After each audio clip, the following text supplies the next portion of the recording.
Je m'appelle Emilia Battu, donc je suis tapissière de profession. J'ai rencontré Alexandre Chassoriot à l'école Boulle quand nous étions en formation des métiers d'art. Actuellement, je travaille donc pour les ateliers Polybe et Malais. Donc je suis principalement spécialisée dans le décor et les rideaux.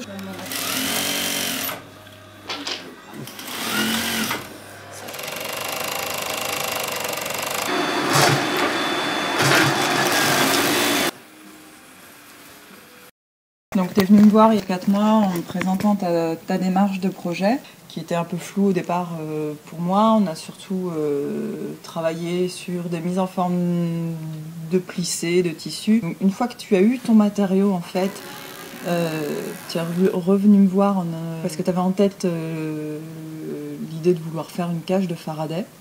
Pour moi, une cage de Faraday, c'est quelque chose qui me coupe des ondes.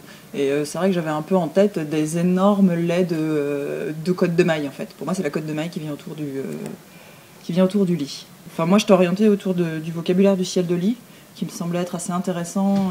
Ça revisite un peu cette idée de cage sans que ce soit un baldaquin et sans que ce soit structurant par rapport au lit. Donc c'est vraiment quelque chose qu'on vient rajouter au-dessus du lit.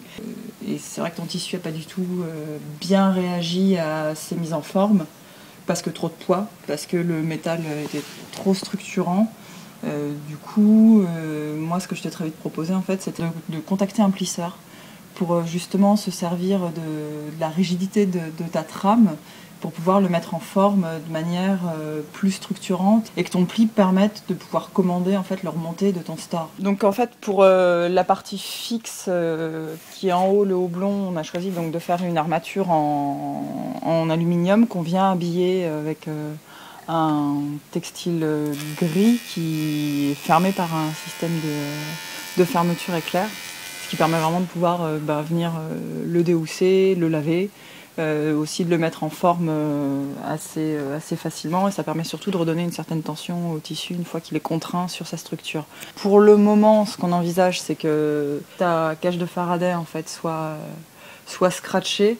Et en fait, on a tout un passage de câbles dans les laits, donc qui repassent dans des pitons qui viennent du coup centraliser tous tes câbles au centre de ta structure. Donc comme ça, on se retrouve avec un geste simple et un câble central qui va permettre d'actionner le mécanisme du store. Donc ce qu'on a cherché à faire avec le plisseur, en fait, c'était vraiment de se servir des plis pour structurer le textile et pouvoir gérer en fait sa remontée et sa descente.